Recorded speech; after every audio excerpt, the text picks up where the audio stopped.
আল্লাহ রাব্বুল আলামিন কালামে হাকিমের ভিতরে বলেন, যালিকাল কিতাবু লা রাইবা ফীহ।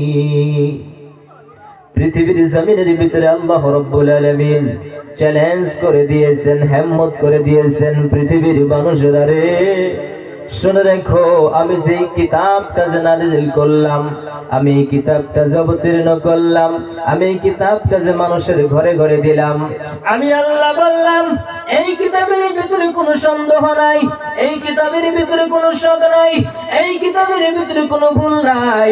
এবার যদি প্রশ্ন করেন হুজুর, যদি এই কিতাবের ভিতরে ভুল থাকেও থাকতে পারে, সেটাও আল্লাহ রাব্বুল আলামিন সূরাতুল বাকারার ভিতরে বলে দিয়েছেন, ওয়া ইন কুনতুম ফি রাইবিন মিম্মা নাযালনা আলা আবদিনা ফাতু বিসূরাতিন মিন মিসলিহি ওয়াদউ শুহাদাকুম মিন দুনিল্লাহি ইন কুনতুম সাদিকিন।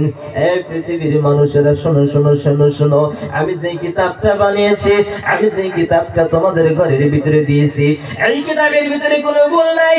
পৃথিবীর ভিতরে যদি তোমার সাহস থাকে, তোমার হিম্মত থাকে, একটা ভুল তুমি দেখায় দিতে পারো, এই কোরআনের মতো এরকম তুমি একটা সূরা বানিয়ে দেখায় দিতে পারো।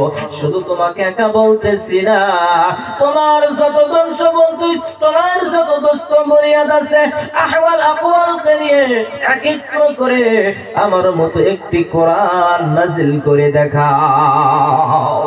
এই বাবা কথা বলেন, আল্লাহ রাব্বুল আলামিনের মতো একটি কোরআন কি পৃথিবীর জমিনের ভিতরে কেউ লিখে দিতে পারবে? আল্লাহ রাব্বুল আলামিন হিম্মত করলেন, চ্যালেঞ্জ করলেন, পৃথিবীর মানুষেরা শোনো, আমি হিম্মত করে গেলাম, চ্যালেঞ্জ করে গেলাম, চ্যালেঞ্জ করে গেল আল্লাহ রাব্বুল আলামিন। কিন্তু তারপরও দেখা যায় পৃথিবীর জমিনের ভিতরে অনেক মানুষ দেখা যায় এই কোরআনকে নিয়ে বাজে মন্তব্য কথা বলে, কথা বলেন ঠিক কি না? অনেক মানুষ অনেক কথাই বলে কোরআন নিয়ে, অনেকে বলে কোরআনে ভুল আছে, অনেকে বলে কোরআনে ভুল আছে। বারাক ওবামা, ডোনাল্ড ট্রাম্প, একটা মানুষ আছিল, যেই মানুষটা 21 বছর পৃথিবীর জমিনের ভিতরে খালি ওটি গেছে যে আমি কোরআনে ভুল ধরবো, কোরআনে ভুল ধরবো, কোরআনে ভুল ধরবো, সর্বশ্রেষ্ঠ কোরআনে আর ভুল ধরে দিতে পারে নাই। লাস্টে সৌদি আরবে চলে গেছে, ইমাম আব্দুর রহমান আস-সুদাইসের কাছে চলে গেছে, তার হাত ফেলে দিয়েছে আব্দুর রহমান আস-সুদাইসের পায়ের ভিতরে, হুজুর আমি তো কোরআনের ভিতরে ভুল দিতে পারি নাই, আমি কোরআনের ভিতরে এত চেষ্টা করলাম একটা ভুল বাহির করতে, আমি পারি নাই, এত চেষ্টা করে এত বড় বৈজ্ঞানিক হয়ে এই কোরআনকে একটা ভুল ধরে দিতে পারলাম না হুজুর, আমি আর এই বেদরমির ভিতরে থাকতে পারবো না। এই কোরআন যে এত সুন্দর, এই দুনিয়া যে এত সুন্দর, এই দুনিয়ার মালিক যাতে কত সুন্দর হয়, জোরে বলি সুবহানাল্লাহ। এই বেদরমির ভিতরে আমি থাকতে চাই না, এই খ্রিস্টান হয়ে আমি আর থাকতে চাই না, আমাকে জলদি করে মুসলমান বানিয়ে আমাকে একজন খাঁটি মুমিন বানিয়ে দেন, জোরে বলি সুবহানাল্লাহ। এই বাবারা, পৃথিবীর জমিনের ভিতরে অনেক তো আছেন যে কোরআনকে যারা ভুল মন্তব্য করে, অনেক আছেন কোরআনকে যারা ভুল মন্তব্য করে, পৃথিবীর জমিনের ভিতরে পারে নাই, পারবেও না। ও তো আবু জেহেল, উতবা, সাইবা, ওয়ালিদ ইবনে মুগিরা, আবু সুফিয়ান সহ ইসলামের যারা 12টা বাজিয়ে দিয়েছিল, কেউ তো পারেনি, পৃথিবীর ভিতরে পারবো না। এ বন্ধুগণ আমার, সে কোরআন আজকে মুসলমানের ঘরের ভিতরে রয়েছে, সে কোরআন আমরা পড়তেছি না, এই কোরআন আমরা দিনে রাত্রে কোনো সময় খুলতেছি না। বন্ধুগণ, একটা উদাহরণ আমি আপনাদের সম্মুখে দিব।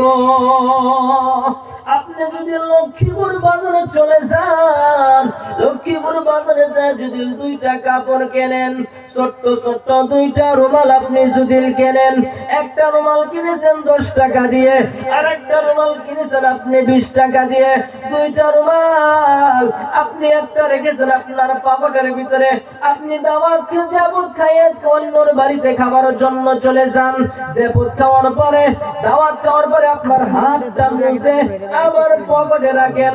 এ বাবা, এরকম রুমাল রাখেন না গো, রাখেন। আর একটা রুমাল রেখেছেন আপনি, একটি যে কোরআন ঘরের ভিতরে রয়েছে, সেই কোরআনটাকে আপনি সাজুগুজু করে ভাঁজ করে আপনি আলমারির উপরে রেখে দিয়েছেন। আমার কথা বুঝবেন? দুইটা রুমাল একটা পকেটে রাখছেন হাত মোছার কারণে, আর একটা কোরআনের উপরে রাখছেন কোরআনটা সুন্দর করে রাখার কারণে। এবার প্রশ্ন আপনাদের মাঝে, বলেন আপনি হাত মোছার টাইমে যদি এই রুমালটা যদি পৃথিবীর জমিনের ভিতরে যদি পড়ে যায়, ওই রুমালটা কি আপনি উঠায় কি চুমা খাইবেন? কথা বলে না, কথা বলে না। চুমা খাইবেন? চুমা খাইবেন না। আর ওই রুমালটা কোরআনের সঙ্গে যে রুমালটা লেগে গেছে, কোরআন খোলার কারণে যদি ওই রুমালটা যদি পড়ে যায়, ওই রুমালটা উঠাই আপনি চুমা খাইবেন কি খাইবেন না? কথা বলেন, খাইবেন কি খাইবেন না? কেন খাইবেন? ওই রুমালের সঙ্গে তো কোরআনের সম্পর্ক। সুবহানাল্লাহ। আল্লাহ বলেন ফামান আকরামাহুম ফাকাদ আকরামানি, যেই ব্যক্তি আমার কোরআনের সম্মুখে যারা ইজ্জত করো, যেই ব্যক্তি আমার কোরআনকে খেদমত করো, যেই ব্যক্তি আমার কোরআনের প্রতি যারা ইজ্জত করো, আমি আল্লাহ বলে দিলাম আমার ওই পাগল বান্দাকে আমি ইয়াউমুল কিয়ামতের দিন ভালো নজরে দেখবো। জোরে বলি সুবহানাল্লাহ। এ বন্ধুগণ আমার, এই কোরআনটা প্রত্যেক মুসলমানের ঘরে রয়েছে, অথচ ওর মধ্যে বাবা ভাষার বাসা দিতেছে। কিন্তু আজকে আমরা পৃথিবীর ভিতরে তো মুসলমান, প্রতিদিন এই কোরআনটা খুলে দেখতে পড়তে পারি না। বন্ধুগণ আমার, পৃথিবীর জমিনের ভিতরে কেন এত বেমার আছে? কেন আপনার সংসারের ভিতরে নারাই? কেন স্বামী স্ত্রীর মিল মোহাব্বত খায় না? কেন ছেলে সন্তান পড়ার ভিতরে মন যায় না? কেন আপনার সন্তান আপনার কথা শোনে না? কেন স্ত্রী আপনার কথা শোনে না? কেন স্বামী স্ত্রীর কথা শুনলে জ্বলে যেতে পারে? মদিনার নবী বলে দিয়েছে, পাগল উম্মতেরা শুনে শুনে শোনো, আমি রাসূল বলে দিলাম মাত্র 21 দিন যদি কোন স্বামী আর স্ত্রী, মাত্র 21 দিন কোন স্বামী আর স্ত্রী, মদিনার নবী বলে দিয়েছেন আসবাহ লাহু বাবানে, কোন দরজার ভিতরে যদি মাত্র 21 দিন যদি সকালবেলা যদি সূরাতুল ইয়াসিন তেলাওয়াত করে, আর ওই সূরা ইয়াসিন তেলাওয়াত করার সঙ্গে সঙ্গে বাড়ির যত মুসিবত আছে, বাড়ির যত আসমানি বালা আছে, বাড়ির যত আসমানি বালা আছে, একবার আমরা জিকির করি লা ইলাহা ইল্লাল্লাহ, জোরে লা ইলাহা ইল্লাল্লাহ, জোরে লা ইলাহা লা ইলাহা লা ইলাহা ইল্লাল্লাহু মুহাম্মাদুর রাসূলুল্লাহ। বলতেছিলাম মদিনার নবী বলে দিয়েছেন ওই বাড়ির ভিতরে যত বালা মুসিবত আছে, ওই বাড়ির ভিতরে যত বেমার আজার আছে, মাত্র 21 দিন সূরা ইয়াসিন পড়ার খাতিরে, সূরা ইয়াসিন আপনি সকালবেলা পড়েছেন, ওই সূরা ইয়াসিন পড়ার বদৌলতে আমার আল্লাহ বাড়ির যত বালা মুসিবত আছে সব দূর করে দেয়। জোরে বলি সুবহানাল্লাহ। কিন্তু মুসলমান, আজকে পৃথিবীর জমিনের ভিতরে দেখা যায় আমাদের ঘরের ভিতরে যারা নারী রয়েছেন, আমাদের ঘরের ভিতরে যারা মা জাত রয়েছে, তারা তো ওঠে পুরুষের ঘুম থেকে পরে। এত ঘুম বেড়ে গেছে আপনাদের মা জাত। ও মা, একটা কথা খেয়াল করবেন মা, আপনি যে পৃথিবীর জমিনের ভিতরে ঘরে যে কোরআন পড়তেছেন না, আপনি যে পড়তেছেন না, আপনি কি খেয়াল করেছেন আপনার জাত থেকে কিন্তু বিশ্ব নবীর তৈয়ার। জোরে বলি সুবহানাল্লাহ। ও মা, আপনাদের মতো মা থেকে বড় পীর আব্দুল কাদের জিলানীর তৈয়ার। ও মা, আমার আপনাদের মতো মা থেকে বাসকান্দি হুজুর তৈয়ার। আমি শুধুমাত্র একটা কথা বলি গো মা,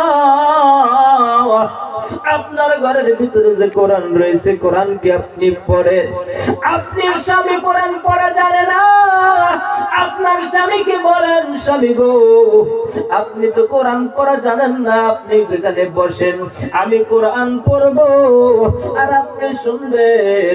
মদিনার নবী বলে দিয়েছেন, স্ত্রী কোরআন পড়তেছে, স্বামী ওই আওয়াজটা কানে নিতেছে, আমি স্বভাব, আমি ইজ্জত, আমি স্বভাব তো শুধুমাত্র স্ত্রীকে দিব না, ওই স্বামী শোনার কারণে আমি সমান সমান সওয়াব দিব। জোরে বলি সুবহানাল্লাহ। নারে তাকবীর। হে মুসলমান ইমানদার, আজকে পৃথিবীর জমিনের ভিতরে আমাদের কপাল পড়া, আমাদের দুর্ভাগ্য ঘটনা যে আজকে আমরা কোরআন পড়তেছি না, আমাদের ঘরের ভিতরে কত বেমার আসতেছে, এত ভয়ঙ্কর ভয়ঙ্কর বেমার আজকাল বিগত 50 বছর আগে ছিল না। আমাদের দাদারা যারা আছে তারা বলে এরকম বেমার ছিল না। এনাদের মা বোনেরা সকালবেলা উঠতো, কোরআন তেলাওয়াত করে পৃথিবীর জমিনের ভিতরে পাও ফালাইতো। আর আজকাল মারা যারা আছে তেনাদের তো 8টা বাজার আগে ঘুমই সারে না। ও মা, তোমাদের মতো মা ছিল মাইশা। মাইশা বলেন কিতাবের ভিতরে এসেছে, মুকাশিফাতুল কুলুব একটা কিতাব রয়েছে, সেই কিতাবের ভিতরে এসেছে ইসলামে হাইজাঙ্গেস মালুমাত একটি কিতাব, সেই কিতাবের ভিতরে এসেছেন যে হযরত আয়েশা কত কষ্ট করেছেন। একদিন নামাজের মধ্যে তিনি ফজরের 2 রাকাত সালাত আদায় করবেন, তিনি সূরা ইয়াসিন তেলাওয়াত করেছেন। সূরা ইয়াসিন তেলাওয়াত করার পরে রুকু সিজদা করে সালাম ফিরিয়েছেন। নবী আমার বাড়িতে এসেছে, বাড়িতে আসার পরে বলেছে, তুমি এত লম্বা সূরা কেন করলা? মা আয়েশা বললেন, নবী গো আমার লম্বা সূরা করার কারণ একটা, আমার এই প্রত্যেকটা হরফে হরফে যত সওয়াব আমার আল্লাহ দিবে, এই সমস্ত উম্মতদেরকে বাঁচানোর জন্য আমার সমস্ত সওয়াবগুলোকে আমি রাইখা দিলাম। জোরে বলি সুবহানাল্লাহ। আয়েশা সিদ্দিকা যদি আমাদের জন্য যদি নামাজের ভিতরে সওয়াব কামাই করে যদি আমাদের জন্য থিয়া যাইতে পারে, সে পাক পাঞ্জাতের জন্য আমরা কোনো কিছু ভাবি না, সে নবীর জন্য আমরা কোনো কিছু ভাবতেছি না। তেনাদেরও নামাজ, আমাদেরও নামাজ, তেনাদের ইসলাম প্রচার, আমাদের ইসলাম প্রচার। এ বাবা, পৃথিবীর জমিনের ভিতরে রাসূল সাল্লাল্লাহু আলাইহি সাল্লাম আশরায়ে মুবাশশারা যাদের 10 জনের জান্নাতের সার্টিফিকেট দিয়েছেন, তারপরেও তারা ইবাদত করেছেন, তারপরেও তাদের দিলের ভিতরে খৌফ ছিল, তারপরেও তাদের দিলের ভিতরে ভয় ছিল। কবরের ভিতরে কি রকম জবাব দিব, কবরের ভিতরে কোন সওয়াল করব, কি হবে, ময়দানে মাহশরের দিন কি হবে, হাউসে কাউসারের পানি পান করতে পারবো কি পারবো না, তাদের দিলের ভিতরে তো খৌফ ছিল, তো ডর ছিল। কিন্তু আমরা তো গুনাহে ভরপুর, আমাদের তো স্মরণ করা দরকার, আমাদের সে কবরের কথা স্মরণ করা দরকার।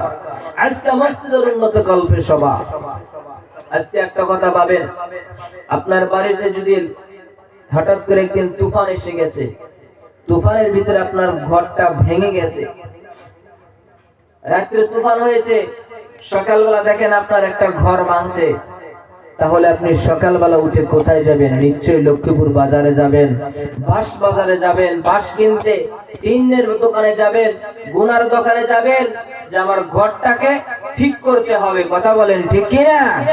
এরকম ভাবে সকালবেলা উঠে আপনার তৈরি করতে হবে, ছেলে সন্তান ভিজে পড়বো, ছেলে সন্তান তো কষ্ট পাবো, আমার তো ঘরটাকে তৈরি করতে হবে। আপনার বাড়ি একটা রাত আপনি সহ্য করতে পারতেছেন না, আপনার ঘর ঠিক করা লাগে, কিন্তু আল্লাহ রাব্বুল আলামিন যে মসজিদ ঘরটা তারও তো খেয়াল করতে হবে। কথা বলেন ঠিক কিনা? সে মসজিদেরও খেয়াল করেন আপনি, সে মসজিদেরও খেয়াল করেন আপনি। পৃথিবীর জমিনের ভিতরে যত গাউস কুতুব রয়েছে, পৃথিবীর জমিনের ভিতরে যত ওলি আল্লাহ গাউস কুতুব আছে, সবাই কিন্তু নামাজ পড়ার পরে ওলি হইছে। জোরে বলেন সুবহানাল্লাহ। সবাই তাহাজ্জুদ পড়ার পরে পীর কুতুব হইছে। জোরে বলেন সুবহানাল্লাহ। বিনা নামাজে তোর পায় না, নামাজ ছাইরে যে তোর পীর হয় নাই, নামাজের বন্দেগী, নামাজের পাবন্দি হাতে রাখার পরে তাহাজ্জুদ করার পরে তারপরে না পীর সাহেব আল্লাহ রাব্বুল আলামিন আতা করেছে। জোরে বলি সুবহানাল্লাহ।